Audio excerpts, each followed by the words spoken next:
voice in there. So Okay. Is that good?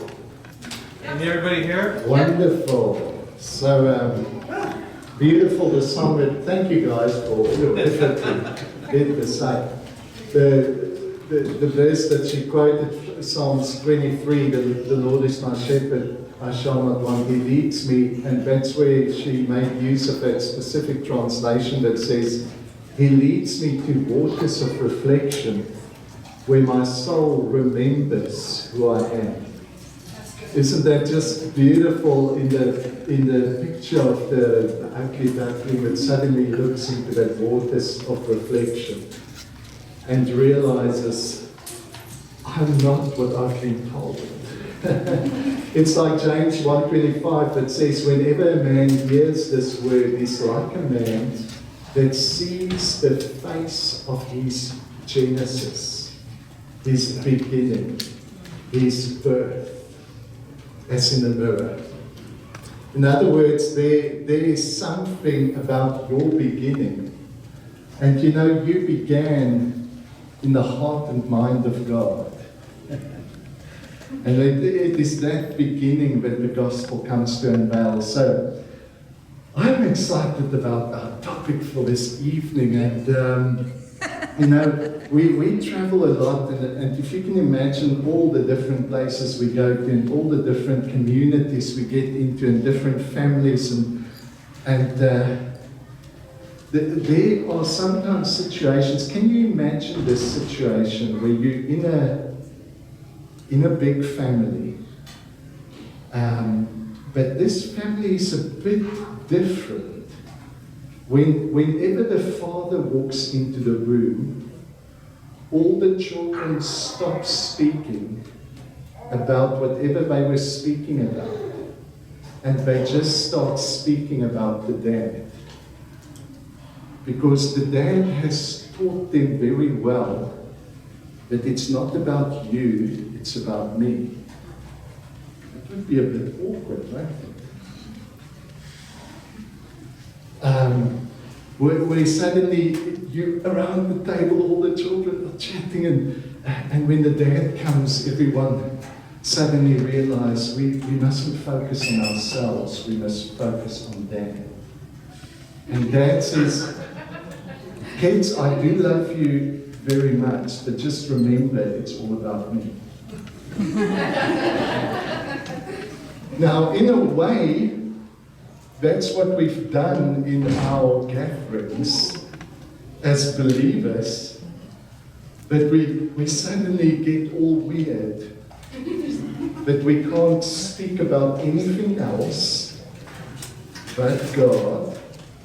And we're going to speak about Him this weekend because we like Him. For us, it's all about Him. But you know, sometimes God feels a bit, hey guys, I want to chat to you about one of my favorite subjects. And you know what is one of God's favorite subjects? You. I mean, a dad loves to hear from his children, hey, how's football today? How did that go? And then when the kid starts talking, he doesn't say, just remain humble and remember that it's all about me. Okay? So, tonight, as we start speaking about one of God's favorite subjects, and that is you, don't you get weird and feel as if God is feeling neglected.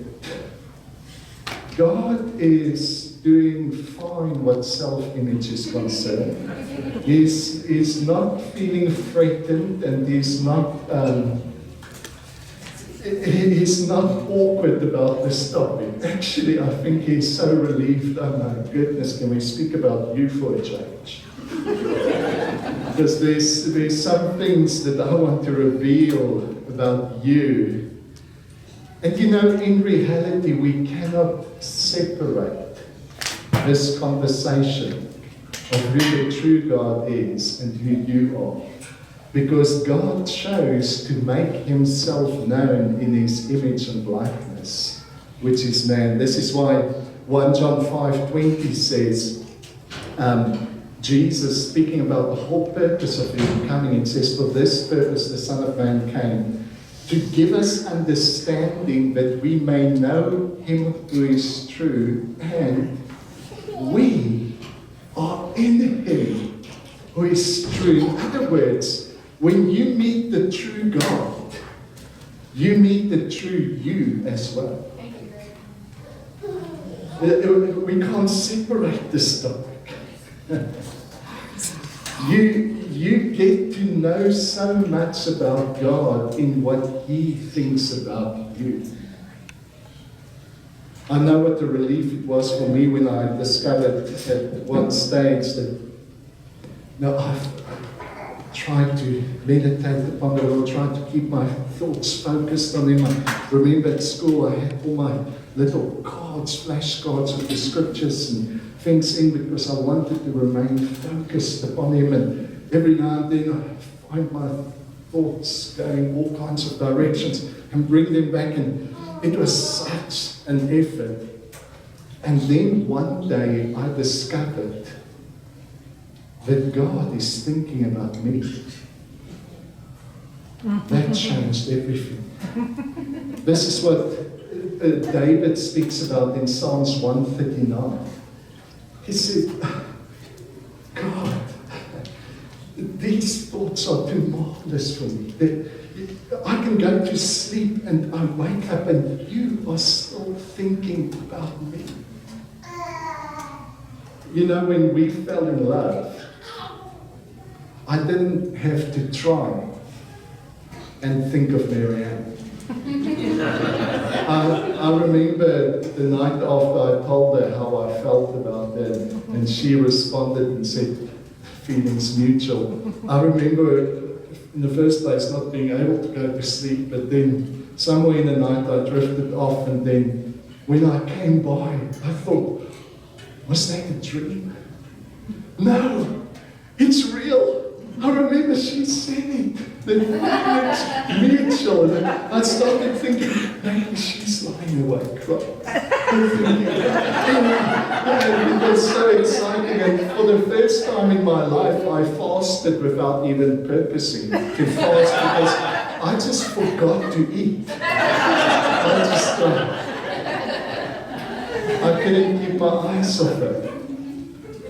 And you see what David discovers in Psalms 139 is that what is really amazing is he doesn't say, look at these amazing theological statements that I can make about God. He doesn't say, look upon these deep meditations and profound sentiments that I have about God. No, the thing that overwhelms David is that this God is thinking about him. Yeah. And these thoughts aren't very complicated. It says, he knows my sitting down and my standing up. I mean, you can wrap your mind around that. Now, when we fell in love, my thoughts about Mary Ann wasn't very complicated. I just wanted to see her sit down and stand up.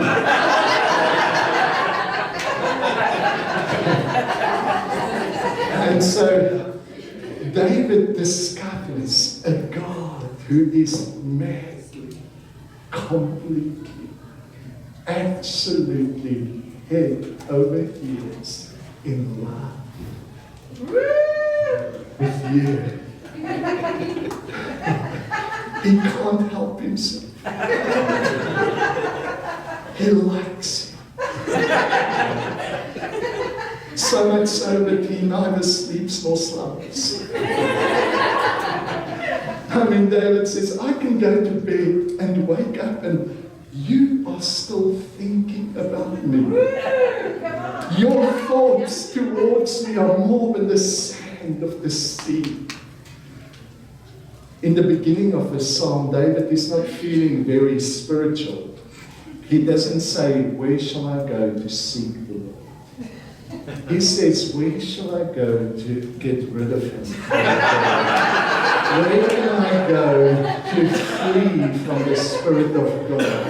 For heaven's sake, leave me alone for a while. And he says, I can go to the other side of the seas. And after months' worth of journey, I arrive thinking I finally avoided God. And there he is saying, welcome! I've been waiting.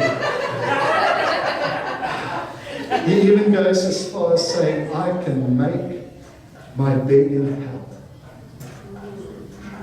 You will find me. Your arms surround me. See, this God revealed in Jesus Christ is the God who would rather go to hell than abandon you there.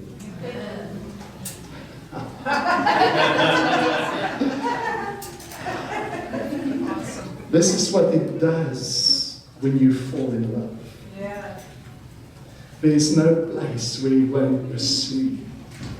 There's no distance which He will not go to find you. There's no suffering that He won't endure to know you. And that was completely off what I prepared for this evening. I just sense He's in love. He enjoys you.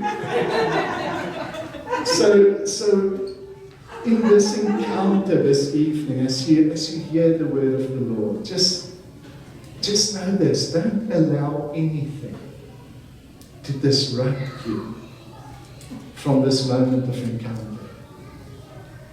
Love, in a way, is blind. But also love, the only reason love is blind is because it sees more accurately. Love knows the truth about you, and that is why He can overlook the confusion and the stuff that is not really you. God knows the real you, and that real you, which you might not even know, is absolutely adorable to Him. You were made to be adored. So we're going to speak about you. Who are you? That question assumes that you are self-conscious. But what is the self that you are conscious of? Can you remember the first time that you became conscious? Some people have some recollection, but most people don't. Or just ask yourself, what is the first time, what is my earliest memory that I have of being me? And if you can think back to the first time that your earliest memory of who you are, of yourself, the first time you became conscious of yourself, the self that you were conscious of then is most probably, hopefully, very different from the self you are conscious of now. Because self isn't some static thing that suddenly just pops into existence. Self is a very dynamic construct that is continually being deconstructed and reconstructed. And it is that self, the self that you're aware of, that we're first going to speak about, to try and show you that you are more than the self you are aware of. How shall I put this? Your body has been designed to withstand a certain amount of pain, and when you lose consciousness, you're designed to be able to be under a certain amount of pressure, a certain amount of stress, a certain amount of shock, but there's a point at which you just lose consciousness. Now, self-consciousness is a deliberate limitation placed upon you, because if you had to be aware of what and who you really are, you'd be overwhelmed. The gospel comes to expand our awareness. 1 John 5:20, it comes to give us understanding, to introduce you to a you that is bigger than the you you've known up to now. So, what are we? I mean, this knowledge that we have about ourselves can be very deceptive. Because what are the processes that form my beliefs? Do you know that psychologists, neurologists, they all tell us that most of what you desire, most of what you believe, most of what you think has been produced by unconscious processes? Which is a bit uncomfortable, because we all want to believe that we are in control of our own beliefs, of our own desires, and of our own thoughts. But there are processes that happens unconsciously that produces the stuff that we are conscious of. And let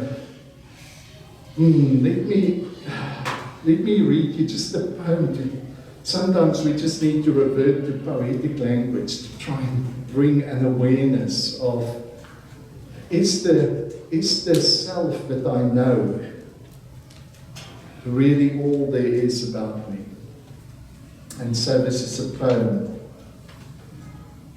It says, I am a wind that cannot be defined, a symbol of a presence, a breeze, a movement undefined. How do I of myself get hold unless I divide? One to be held and one to hold, one to be found and one to hide. But then I'm not wholly known or held, for the I that is known knows nothing, and the I that knows is a storm unknown. I am you, this tempest pretends, concealing its thunder in knowledge, in sense, disguising its gales in language, as it defines and confines the I that is known. It remains savage, never itself does it bow to these rules or become subject to its own tools, assuring us all is calm and all is real, yet its own substance it does not reveal. Can the knower be known? Can the I that is known awake and see the I that knows? If possible, I can be whole, fully known. I'm beginning to see how blind I've been. I'm beginning to see that I am more than the self I've seen. The undefined can no longer hide. Reveal yourself, whisper, thunder, abide, so that I may know the one who knows, and together we'll be I am, without boundary. And so the purpose of that poem is just to show that the part of you that thinks that it knows you is maybe separate from the picture that it presents to you. We're going to delve into how self-consciousness and self-awareness develops even through child development. And we'll get to a few scriptures tonight, but tonight I'm really going to tackle it from a neuroscience point of view, and I'm going to tackle it from a few different angles. And we might get to some scripture, but tomorrow we're really going to get into the Genesis, the biblical account that tells the same story. You know, we are aware that we're more than flesh. If you look into the eyes of your lover, the eyes of your child, you become aware of meaning beyond the the surface, of value beyond the obvious. You are more than the, I think, what's it, $7 that they can fetch for your flesh or your taking your fat and making soap. There's more to you than this body. But it's probably one of the first ways in which we become conscious of ourselves is the fact that you have a separate body. And it is undoubtedly part of what makes you, is this body. I am my body, but I am more. I am my feelings, my thoughts, but I am more than that. I am a symbol of a presence. Now, to quickly give you the difference between a sign and a symbol, a sign points you towards something that is not where the sign is. And the sign exists because the substance is not there. If you have a sign saying Fargo 40 miles, that sign is there because Fargo is not. And when you follow that sign, eventually when you reach Fargo, the sign is totally unnecessary because you are there. Now a symbol is different, and I quickly just thought of some examples, but a symbol doesn't just point to something beyond itself. A symbol participates in the reality that it represents. For instance, an ambassador for your country, let's say the American embassy within the UK, they do more than just say America is 6,000 miles that way. Now, that embassy and the ambassador represents you. They don't just point to a reality beyond themselves. They symbolize the American nation. And so when the ambassador speaks, they keep America accountable for what this person says because he represents you. Can you see how a symbol can be more of a representation of what cannot be present in any other way but in that symbol? So all of America cannot be present in England except through the embassy and the ambassador. And in the same way, you are a presence that cannot be present in any other way but through the symbol of your body. So the body is undoubtedly interwoven in who you are. It's part of your reality, but it symbolizes something that is more than this body. Now, let me quickly read you another little piece. This is from a psychologist, Jean-Michael Orgelian, or Michel, is French. Because we want to get to the heart of what makes you human. What is it about humans that are so unique?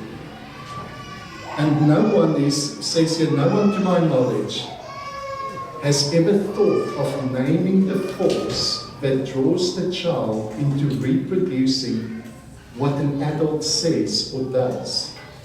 This force of attraction, interest, and attention, so much of it is taken for granted, so much of it is part of the fabric of humanity. A young child has no power to resist that attraction. To feel such attraction is the child's very nature, to the degree that he or she is normal. A child lacking this capacity would be deprived of something basic to his humanity. He would become isolated, autistic. The natural force of cohesion, which alone grants access to the social, to language, to culture, and indeed to humanness itself, is simultaneously mysterious and obvious, hidden in and of itself, but dazzling in its effect. Like gravity and the attraction of corporeal masses in Newtonian space. You know, nobody ever questioned why is the moon moving in this way and the sun moving in. We never actually even asked the question, what keeps these forces attracted and apart from one another, because it was so much just part of our reality, until Newton said, what is this strange force that keeps things moving? And so he called it gravity, and developed a whole theory around it. And so what he's asking is a similar question. What is it about humans that attracts and repels us from one another? What makes us uniquely human?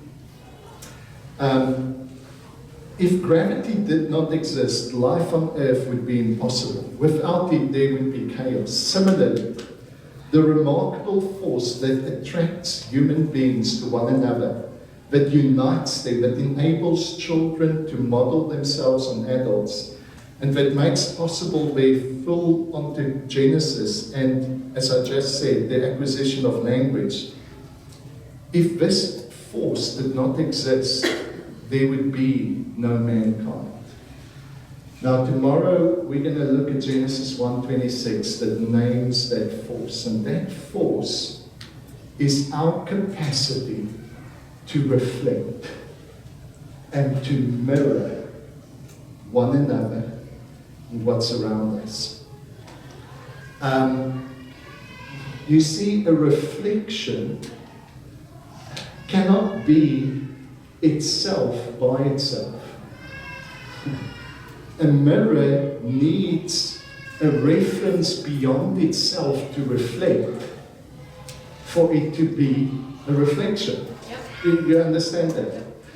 In the same way, if you are a being created, and the very definition of your creation is you are a being that reflects, a being that is an image and the likeness of something beyond yourself, it means that you cannot be yourself by yourself.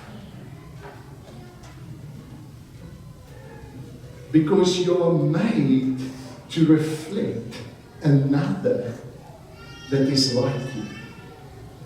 You were made to only find fullness of being in a dynamic exchange of reflection and relationship, ultimately with God Himself.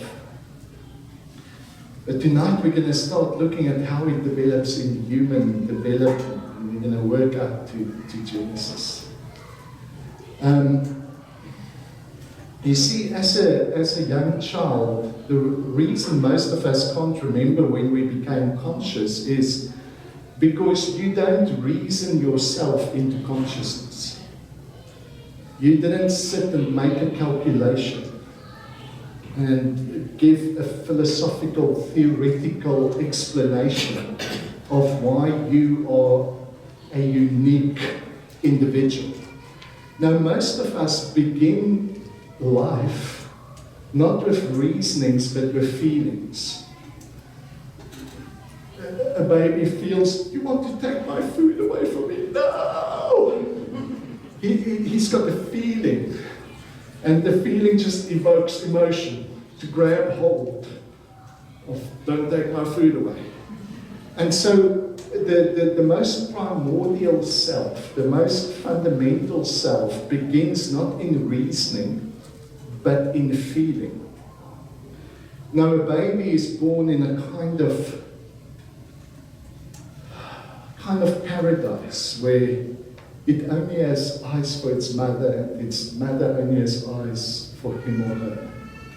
And mom is the source of all I need. My food, my comfort, everything comes from this tree of life. And to cling on to this tree Maybe that is one of the first places where fear develops, when we kind of pulled away from this tree of life and we want more. And it is in this relationship where the first traces of self begins to develop, where the child realizes that here is somebody else who is like me. Now the amazing thing, they've taken children, done experiments with newborn babies, half an hour after birth. Babies were able to imitate the facial expressions of the researchers. In other words, pouting the mouth, sticking out the tongue. It's experiments done by Moore and Meltoff. You can find it in a book called Mimesis and Science. Mimesis is just our modern day word. It comes from the Greek word mimetis, which means to mimic or to imitate or to reflect. But mimesis refers to this process in which we mirror and reflect one another. And it's a process that both draws us to one another as the baby recognizes someone like him, but that is distinct from him. It is this process of mimesis that's in operation. But how does a baby who has never even seen himself in a mirror, how does he know that this funny thing in front of him, pouting its mouth, equals this mouth, and I can do the same? Wow. We are born with the ability to reflect. Now, what has brought a big breakthrough in science, and this is the effect on theology and psychology and in all areas, is the discovery of what they call mirror cells, mirror neurons. How the discovery was made was actually quite by accident. First of all, they did some experiments on monkeys. They tried to look at what neurons would fire if a monkey tried to take a peanut from a jar and eat it. And so they had them all wired up and tested the results, what parts of the brain fire up. And during one of the breaks, a researcher walked past the bowl, reached for a peanut, and all the machinery went off. And they went and tested this again, and what they discovered is almost the exact same neurons fire when a monkey observes the action being performed as when it performs it itself. And so they then did further experimentation on humans and found that humans have got a mirroring system beyond any animal they've ever tested, and it is so part of what makes you you that most of it happens unconsciously. And to make people aware of what happens unconsciously is often uncomfortable, because we think everything is stuff we are in control. That's why I'm going to try and make it humorous every now and then, so that you laugh instead of throw stones. But so the discovery of mirror neurons, what they did then with children is the children was a year and a half old, and they would bring an adult with a toy to the child, and the adult will try to disassemble the toy and fail in the attempt to disassemble it. Then they'll leave the toy with the child.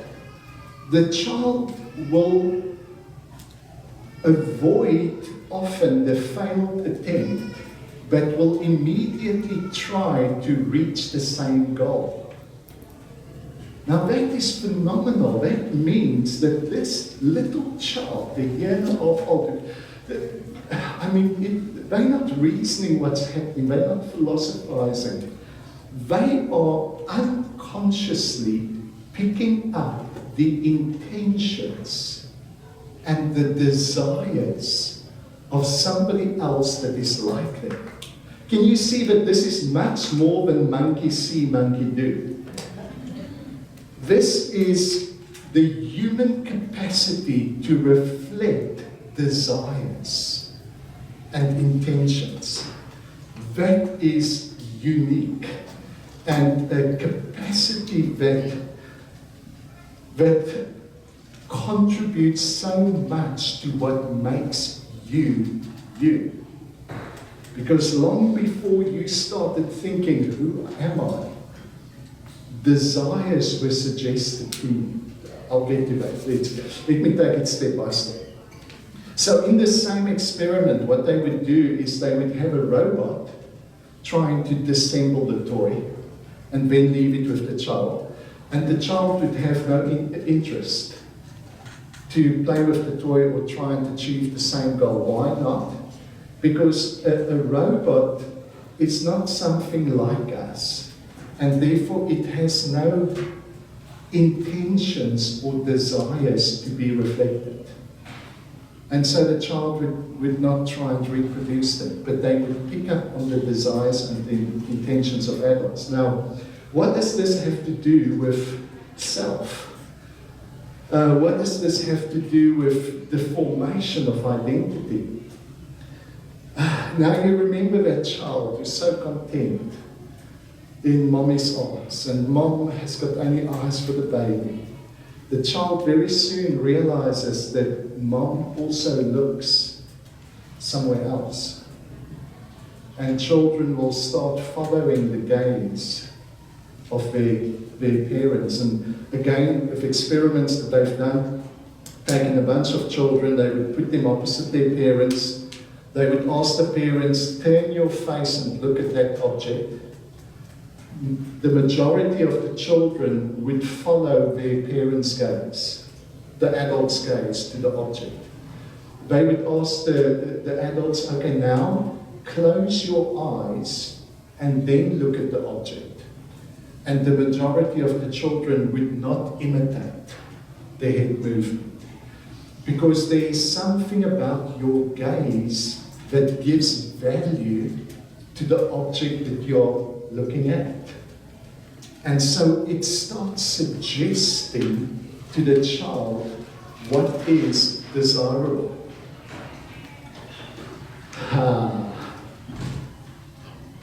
Most of us don't know that we've grown up with desires being suggested to us unconsciously. We think we are the originators of our own desires. But from before you were able to reason, suggestions has been made to you as to what is desirable. Now, why is that important? It's important in this way. The one thought that I can summarize this to is desire is mimetic. What that means is desire does not originate in self. Desire is a dynamic, reflective process that is suggested to you and that you accept or reject. Now, where self begins to form is when that little child eventually, in this moment of desiring and wanting and things that's been suggested to him, there comes a stage where the child takes hold of that desire and says, this belongs to me. In other words, this desire has its origin in me. Have you seen children that runs to the same toy and says, I saw it first? As if your sight gives you ownership. Or you can imagine a 3-year-old in a room full of toys, not really paying any attention to any particular toy. You put another 3-year-old in the room, the first thing the new 3-year-old will notice is the other 3-year-old. The The second thing the child will notice is the toy closest to the other child. And it will head over to that toy. And when it reaches and grabs hold of that toy, the first child will realize that this is the toy I've always wanted. and there's war. And that's a short summary of human history. That's right. We reflect desires, and we don't even know where they come from, but desires are reflected. So the self begins to form not by some magical process by which you as an autonomous individual within yourself decide, who am I? What do I desire? Self begins to form as desires are suggested to you at the moment when you claim those desires as belonging to me. So here's the next statement. The first one is, desire is mimetic. The next statement is, you are not the originator of your desires. Desires form you. Desires form you. Now, this is going to get exciting. You know what? When we see the ultimate desire that brought you into being. Because obviously all of us have had messed up childhoods in some way or form. You've been kind of exposed to perverted desires and conflict and contradiction and all those things. And so there's a lot of things that has influenced us to make us who we are that's not perfect. That's not ideal in that sense of the word of perfect. But when we're going to get later on to the original desire that brought you forth, that is when you're going to see yourself like you've never seen yourself before. And you're going to discover the true desire that forms you. So,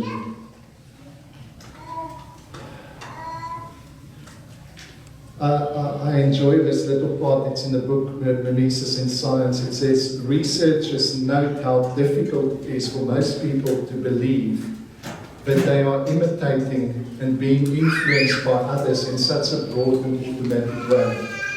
Even when they are presented with evidence that indicates otherwise, the tendency to deny our own imitative behavior may be due to its non-conscious operation, combined with the fact that such knowledge threatens the notion of ourselves as being primary conscious and in control. So it's a difficult concept to get hold of, because there's something in you that has been telling you your whole life that I know who you are. And you're in control. And you can decide what you believe. You can decide what you desire. And that's something that tells you that is the something that happens unconsciously out of control.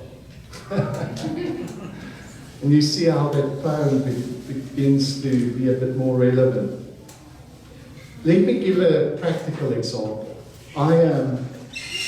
I grew up and my granddad was an artist. I love original artwork, and I remember going once a year during our school break to their house and going to his gallery, and I'd smell the paints and there was canvases all around and half-painted canvases, and I was so excited that I'd just be inspired to paint myself. And as a result, I never enjoyed prints. I wanted the real thing, because I've seen the artist at work, and there's part of the artist in an original painting. It's just not there in the print.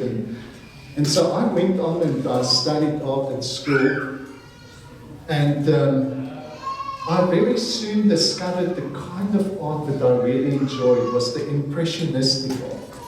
That's the art which is very bold in its brush strokes, trying to capture the movement and the light that is actually happening, and it doesn't give you a photorealistic image of what it's painting. It gives you more just an impression, so that it invites you to participate with your own imagination in completing this picture. So if you think of Monet's water lilies, it's one known example.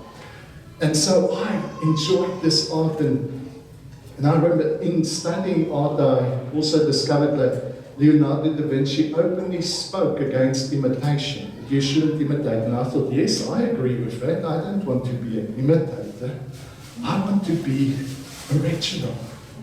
I want to be authentic. Can't we all identify with it? And so imitation always very easily gets a negative connotation if we place it in opposition to creativity or authenticity. But I want to show you paradoxically that your uniqueness is found in your ability to imitate. So stay with me. So as I started discovering this new form of art, and with great interest I studied the Impressionists, and I practiced these repetitive means of bold and spontaneous painting, and eventually I produced a piece of art that I was pleased with. It was produced in a couple of hours, and it had all the qualities that I was looking for, the boldness, the colors, and I thought, yeah, I've been my authentic artistic self, not realizing that everything I produced was suggested to me by the artist and the art that I've scrutinized and studied. And the repetition and the practices. I don't think I realized, but my desire not to imitate anyone was itself an imitation of Leonardo da Vinci's desire not to imitate anyone. I don't know if Leonardo da Vinci realized that the very reason he could talk and dress himself was because of his ability to imitate. How do you get children to say mama or papa? You just get their attention and you say mama enough times until eventually they start doing the movements, and then one day it comes and we're all excited. So imitation, you are born with the capacity to imitate. And what makes you authentic and creative is not some ability to draw upon a genius that needs no other model. What makes creativity so creative and original is the ability to take unique reflections, a unique combination of imitations. So, yes, if I just went and I copied the water lilies of Monet, I would say that is not really authentic art. You just copied one artist. But because I've studied Monet, Picasso, all these guys, I practiced on myself. I eventually produced a painting that you can see it's kind of the same style. It's impressionistic, but there's also a little bit of the colors that Picasso used, and then this unique combination of influences produces something truly unique and creative. But where we deceive ourselves is if we say, it was all uniquely me. No, you reflected your culture, your upbringing, your ideas about God, your relationships. You are a node that reflects your environment. And that might be good news or bad news. We're getting to the good news. But there is no way of denying your reflective capacity. You are not an isolated, autonomous self that can be yourself by yourself. Even human beings are the most helpless of all animals. If a newborn baby is born, newborn humans cry out for existence from others more than any other creature. Most animals, you can give them food, shelter, and water, and they'll survive. But unfortunately, real experiments have been done with humans, where they've given them everything they need physically, but they deprived them from affection. And the result was they died in the overwhelming majority of cases. We are made for connection. We are relational beings. And so the good news is to see how this relates to in our relationship to God and one another.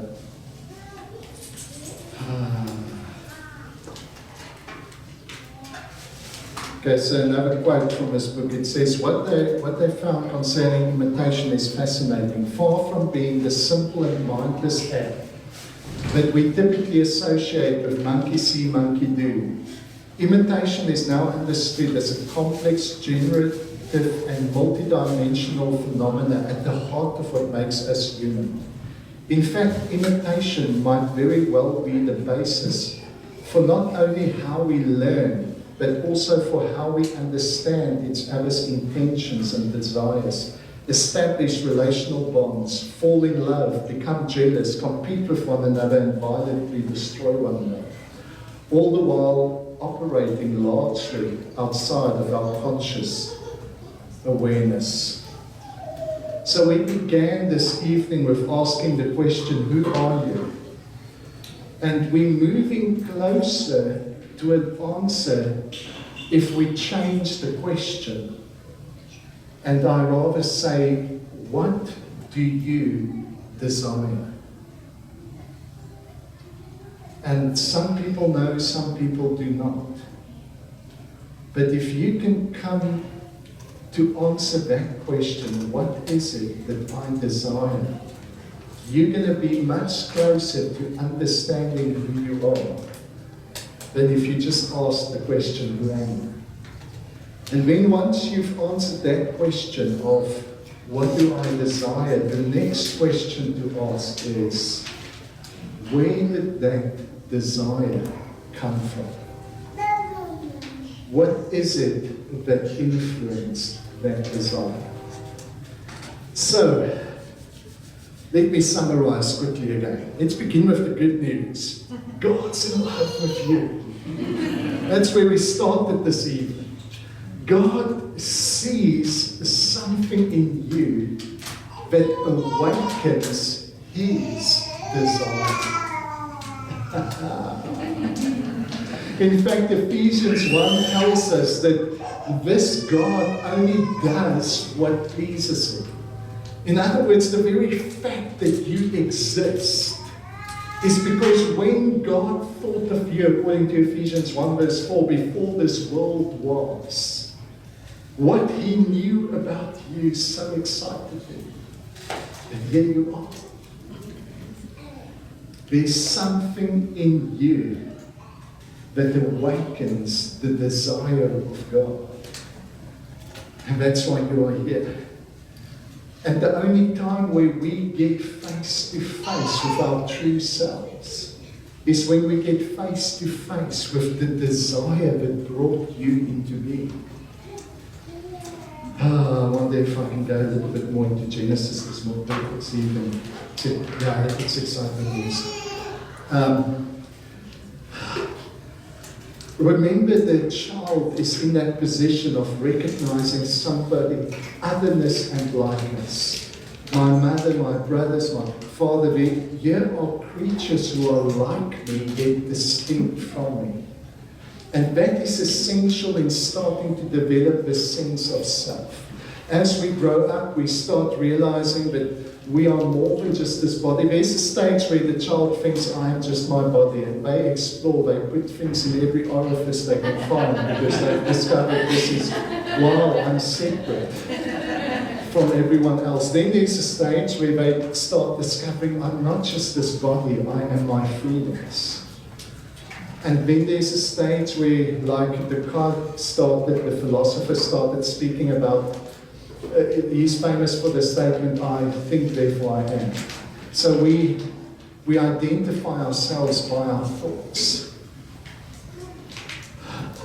What I want to start showing through the Genesis account is that there is a self that's been created by desire. There's maybe a false self or a small self, but there's also a true self that is only encountered when you encounter the original desire that you mentioned here. Now, if I get into this, it's going to take me at least 15 minutes or so, 15-20 minutes to get you through the next part. Should I leave this for tomorrow? Or should I go for it now? How do you feel? Go for it. Do you want another 15 minutes? Okay. Yeah. Thank you. So I'll keep it to that. Genesis.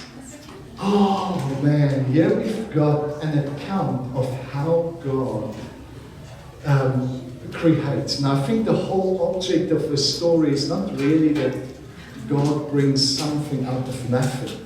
The whole purpose of the story is to tell us how does God create. And how he creates is by bringing order out of chaos. And how does he bring order out of chaos? By bringing greater and greater differentiation and distinction. And by bringing those distinctions into it, he creates more and more opportunity for reflection. So Genesis day 1, 2, and 3, God creates 3 different spaces, and in day 4, 5, and 6, he fills those spaces. So day 1, he separates light from darkness. On day 4, he creates the sun to rule in the light, in the day, and he creates the moon and the lesser star to rule by night. Day 2, he creates the firmament above, or the waters above, the waters below. So day 5, he fills the heavens with birds and the seas with fish. Day 6, day 3, he separates the dry land from the water. So on day 6, he fills the dry land, putting animals, creatures on it according to its own species. That's so interesting. That word species is from a Latin word for species, speculum, which is the same word that we get mirror from. I know in Afrikaans it's quite easy to realize the similarity because a mirror is a spieël.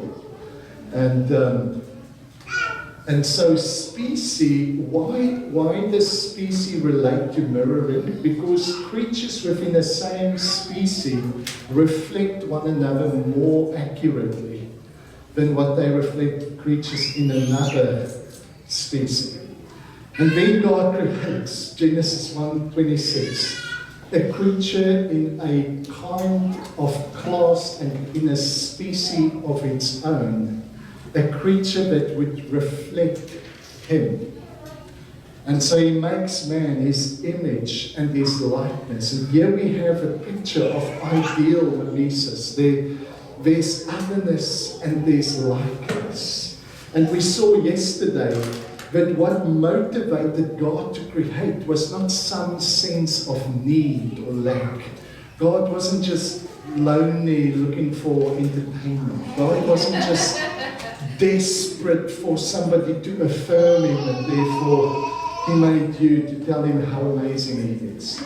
God wasn't just, there was no sense of inferiority or lack that motivated him. It is out of his own fullness that he overflows. The God who is too much brings about a creature that is totally unnecessary.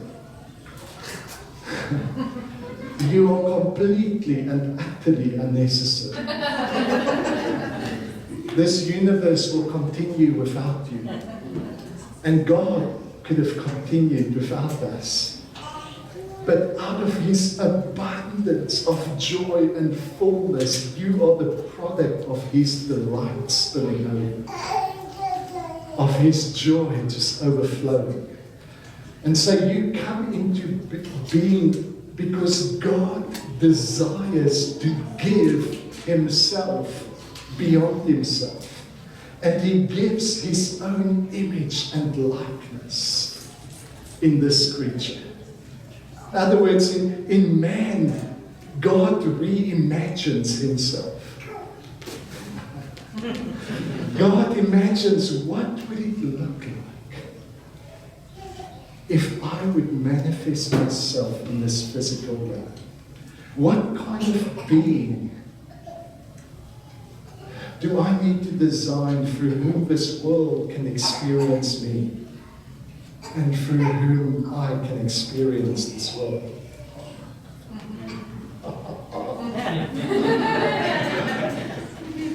And so he dreams of you not as some pet or some toy, but he imagines you as his favorite form of existence. That's why Colossians 2, verse 9 and 10 says, the fullness of the Godhead finds its most accurate expression in a human body. Wow. Wow. And so here we have God created the being in his own image, in his own likeness. There's distinction. I'm in no way saying I am God or you are God. Okay, that's just stupid. But what we are saying is that God inseparably bound himself to us. That you are distinct from God, but not separate from him. And so there's separate, there's distinction, there's otherness, but why do we need distinction? You know, Jesus says, I and my Father are one. But yet he goes away and he prays and he communes and he speaks to his Father. He thanks his Father. Thank you, Father, for revealing these things. What is he doing? Is he thanking himself? No, he still has a relationship. See, distinction is what makes love possible. Because love needs movement. So the unity that he speaks about is not one and the same. It is one and distinct. Okay.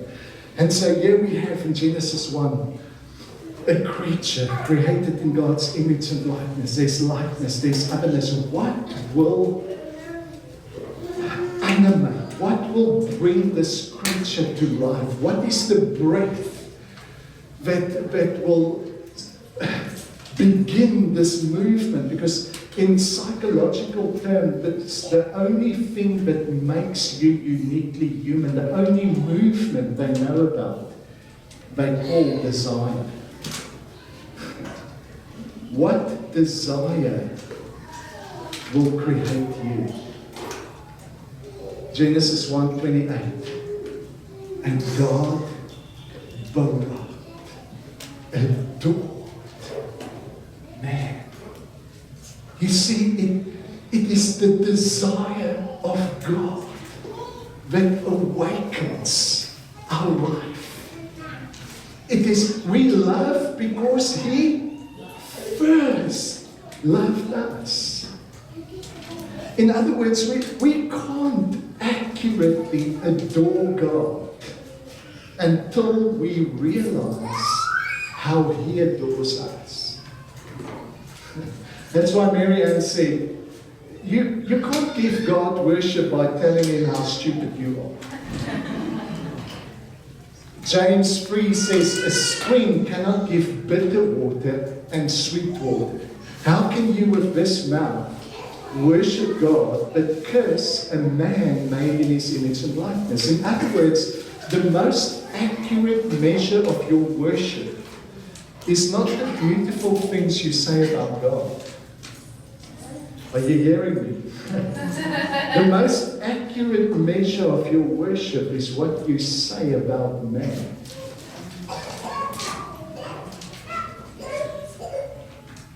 That's why in 1 John he says, don't give me all your stories about how you love God, but people really irritate me.